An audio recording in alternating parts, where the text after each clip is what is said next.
The Three Stooges. Can you imagine this? The night has just started.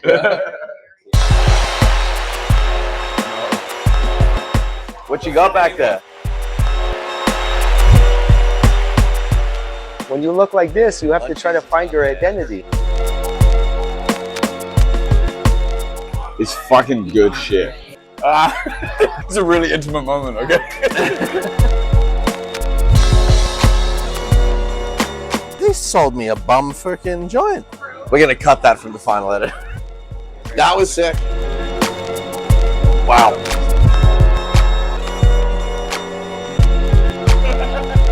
How are you, brother?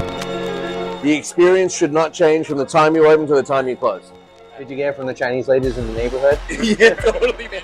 But sake will make me laugh a lot. All right, more sake. Holy shit. Cheers to you. Cheers to the house.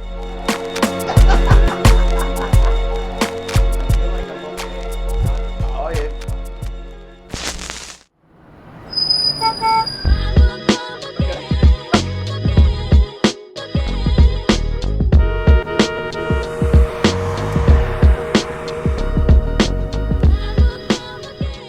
Boys night on Powell.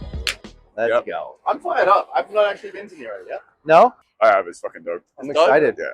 I'm excited. They just got number 6 on the Air Canada restaurants. Good for them.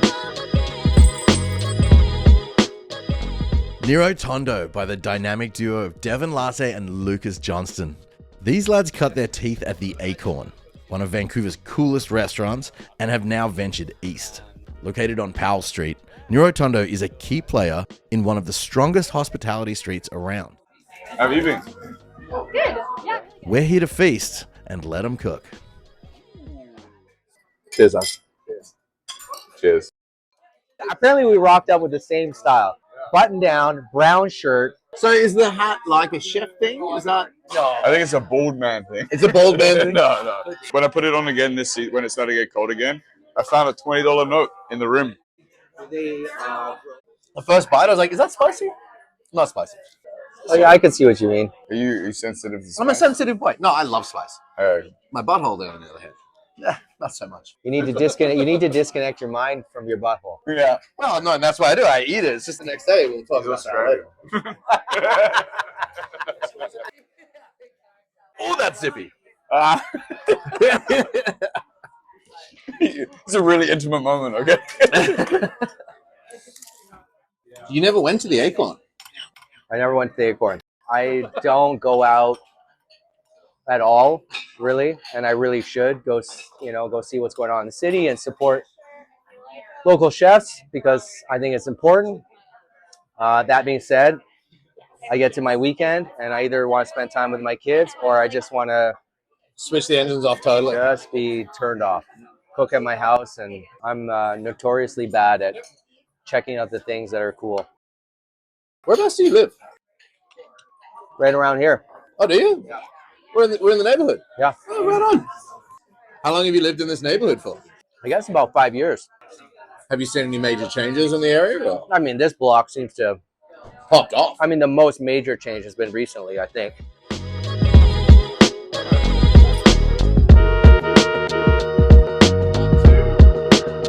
You want to hear something cool about Walla Walla onions? Yeah. Yeah. So my fascination with cooking is partly, I guess, what I would call food anthropology, but I don't think there's such a subject.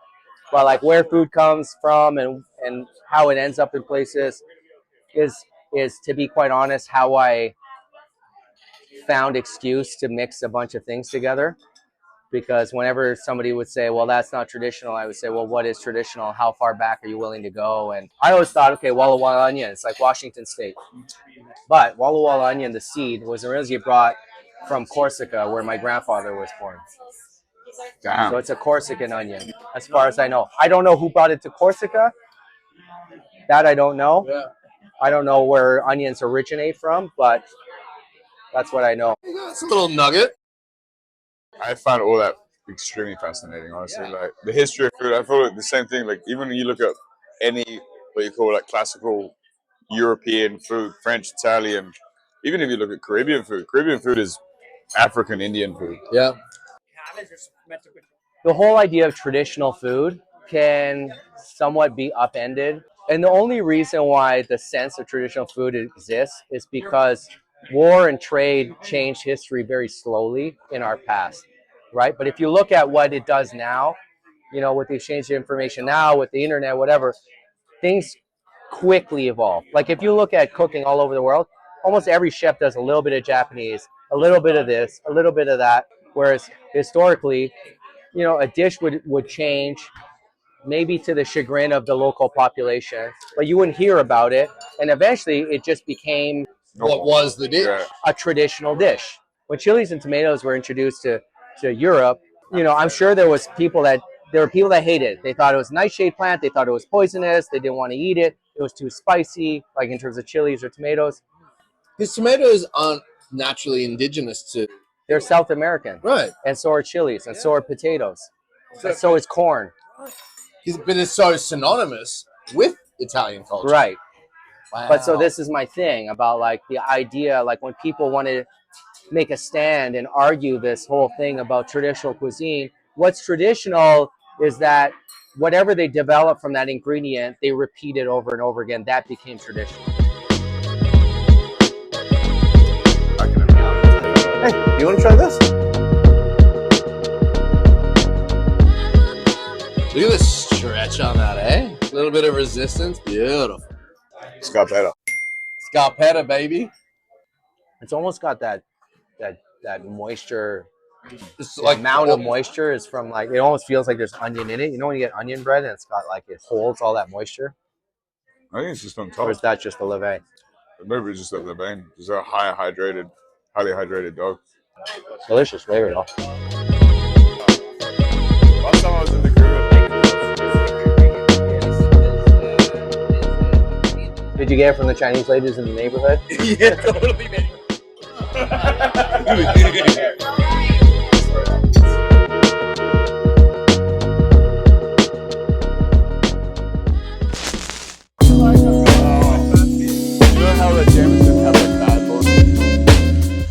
Just finished at Nero?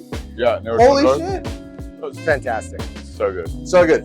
Next stop on the Powell Street trip, we're at Niwa, number 10 in the Air Canada. Best new restaurants in Canada. All on one fucking street.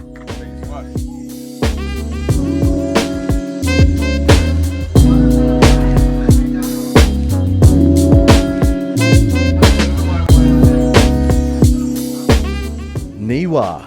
Darren Gee and Robin Corbett team up to produce exciting dishes driven by local ingredients.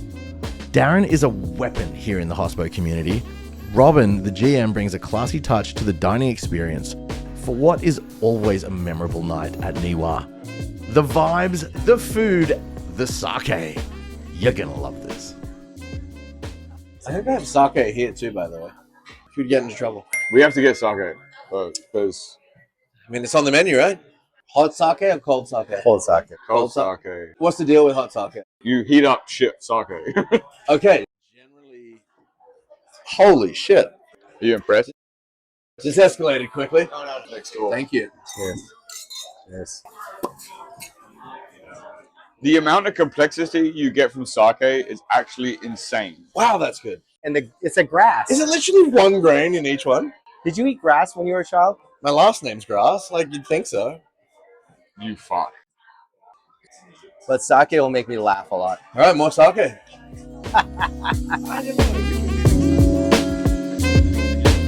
You do. Don't mind if I do. I have a question. Why'd you tap the table? Why do we tap the table? For the house, no? Yeah, somebody explained it to me one time, and I still can't remember. Something that's to do with like bad luck or something, also, right? Or Yeah. health. Or Cheers, and then like reground it, or like. I was always told that it's like cheers to you and cheers for the house. Yeah. that makes sense. Oh well, fuck. Hey, cheers to you. And cheers to Cheers the to house. the house.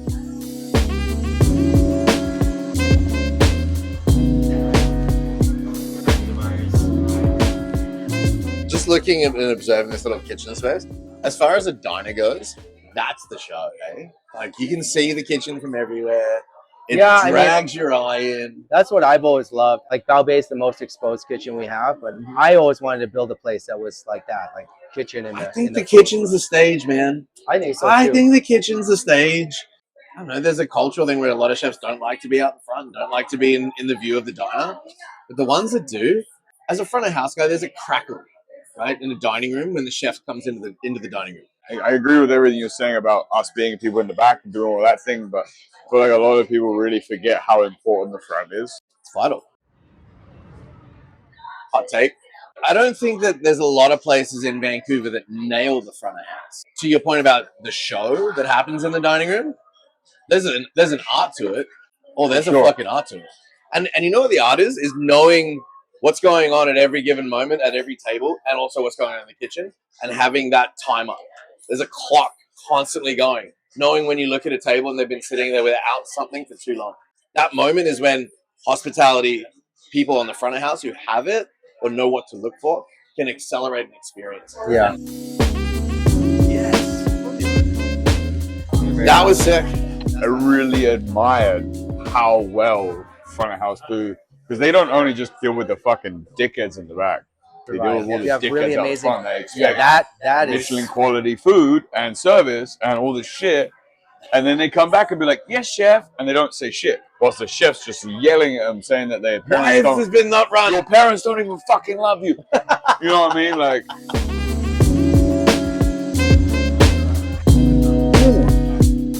Do you think there's a risk of getting bored and bailing out before it's, no. I think that. or you're stubborn enough that you would just stick with it? I reckon stubborn enough. the stubbornness is definitely a factor. If I ever left cooking, I probably would like to go into winemaking or carpentry. That's so weird. I always said if I wasn't a chef, I'd be a carpenter. Same. Honestly, I was with a bunch of carpenters, and they were You talking about creators, you need to use your And you're hands. using your hands, Yeah, and you you're building, creators. and you're Yeah, going through yeah. towards different something, and you can words, visualize it. joinery. Man, I was with a bunch of And the carpenters. obsessiveness of how fucking crazy you can get about this corner. This very particular detail Yeah. that 99% of people will never observe. No, What's your opinion on MSG? I'm fine with it. I think it gets overused. Mm. I feel like some people maybe don't use it in the right places, you know? Oh, really?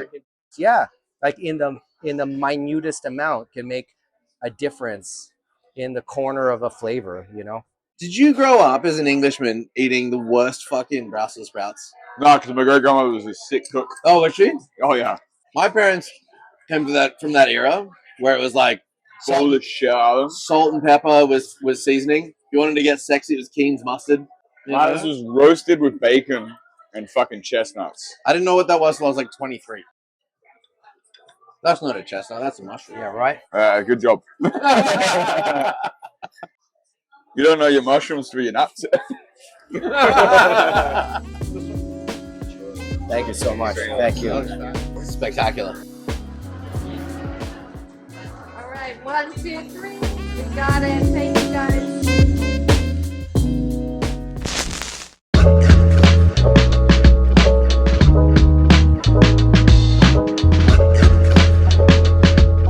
He sold me a bum freaking joint.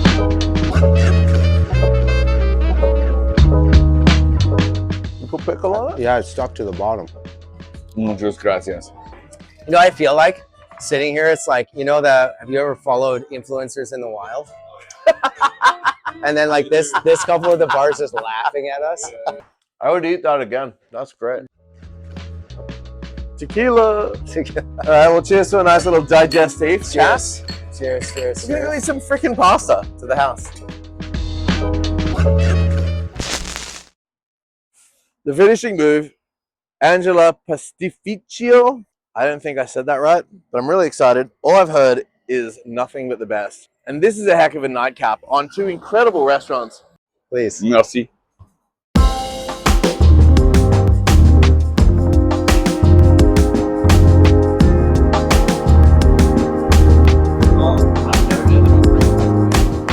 When you look like this, you have to try to find your identity. Our final stop of the night, this 25-seat gem, run by chefs Calvin Voxted and Nolan Bayliss. Together, they're creating inspirational Northern Italian pasta dishes. Just a couple of Nona's boys cracking on with the hospitality. How are you, brother? Nice to see you. This is a tough reso to get, but definitely worth the quest. The Three Stooges. Okay, what nationality is he? Italian. Italian. Is he Italian? I feel like he's Australian. It's like Sardinian. You're like a fucking minor. Could be a Canadian minor too, actually. Sardinian. Canadian minor? I But- can see a Canadian. But being here, I would say Italian and Sardinian. I think is a good guess.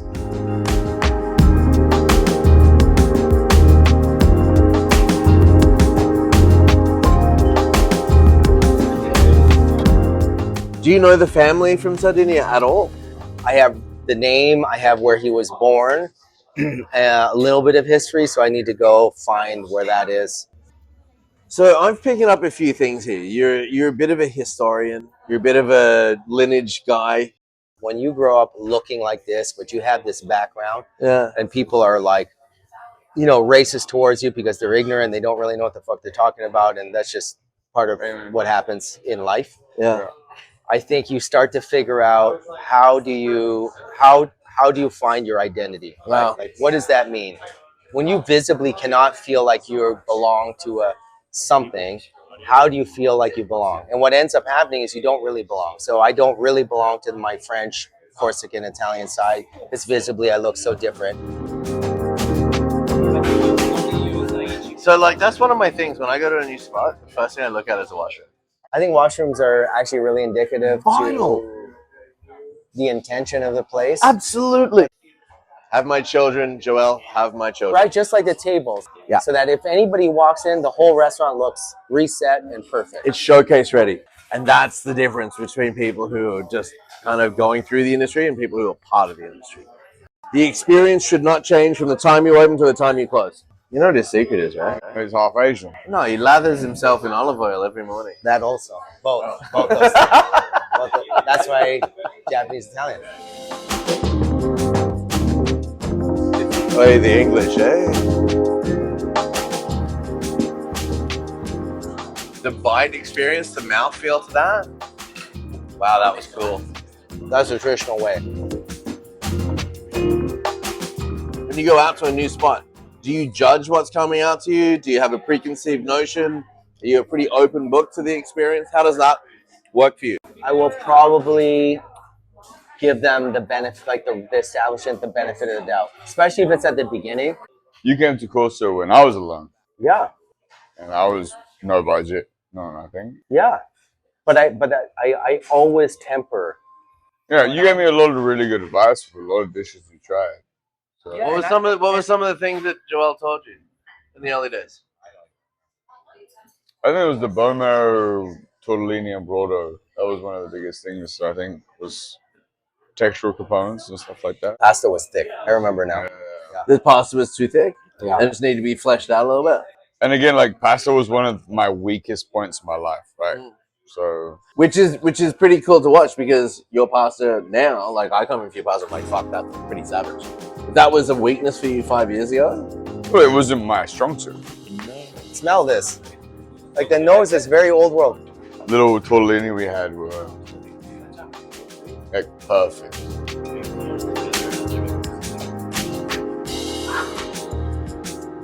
Cheers. To Angela. Thanks, guys. Salud. Thank you for your hospitality. Our pleasure.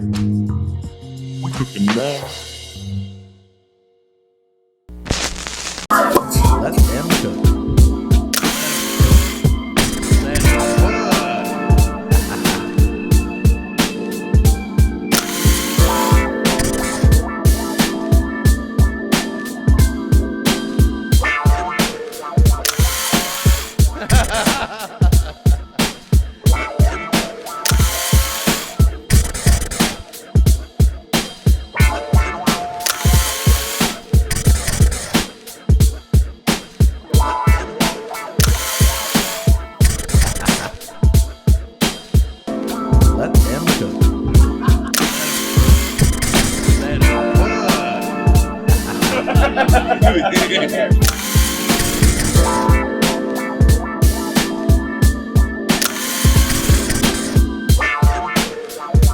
To Angela.